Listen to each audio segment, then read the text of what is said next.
Hey guys, Exotic Ants here and welcome to today's video. This video is going to be a little different to normal, as it's going to hopefully be the first of a small series of tutorial videos. This one being about how to raise queen ants.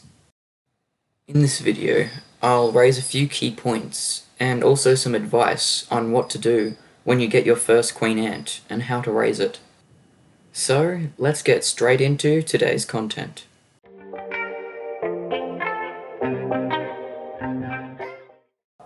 Okay, so the first thing I want to touch on in this video is probably the most important thing when it comes to getting your first queen ant.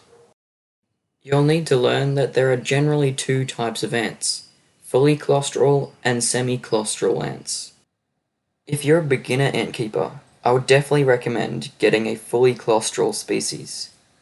This is because they're a much easier species to raise, as they require a lot less maintenance. And if you're impatient like me, they actually have much faster development rates as well. Now, another thing you might want to note is that the methods of raising both semi-claustral and fully claustral queens can differ quite a lot. This here is a green ant queen, which is a semi-claustral species. For the first few weeks of her brood's development, there's nothing really that I need to do. However, once the eggs hatch into young larvae, I'll need to start supplying the queen with a source of protein. The best option for this is live store-bought insects. This can include things like mealworms or crickets. You don't want to give them too much though, because anything that they don't eat might end up rotting inside their test tube. The larvae of semi-claustral species tend to grow to a little under the same size as their queen. Once they've reached this size, they go into the stage of metamorphism, which more common than not for semi-claustral species, they'll spin a cocoon. And after a few weeks, they'll eclose from the cocoon as a worker ant. After that's happened, you're no longer looking after a single queen. You're now looking after a young colony. This is a young colony of trail ants, a fully claustral species, and much easier to raise. They're much easier to raise because during the founding stage, that is, the stage when the queen doesn't have any workers yet, she won't require any food. This is because she can actually make her own food. She does this by actually digesting some of her wing muscles, which she would have used when she had her nuptial flight. Then she will regurgitate it into the mouths of her larvae. She can even keep on doing this for a little while after her first workers arrive.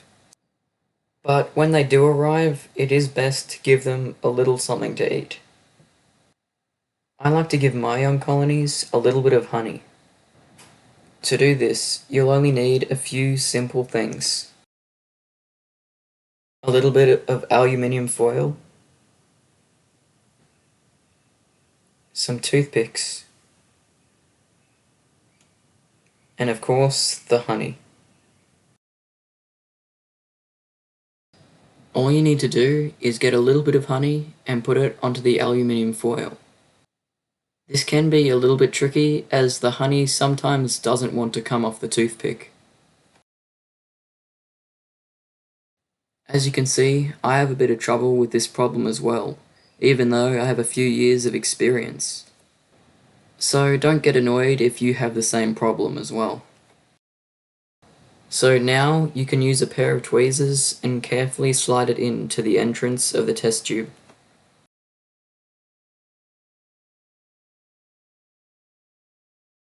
So now we'll wait and see if any of the workers come and discover the honey. And just under a minute later, one of the workers has already begun to drink the honey. When she's done, she'll go and report back to the colony about this new food source. But I've already gone a little too far into the subject of looking after young colonies, which is supposed to be the topic of the next video of the series, so I'll have to wait till then to continue. So if you guys enjoyed the video and want to see this series continue, then like the video and also subscribe so you don't miss out on the next episode.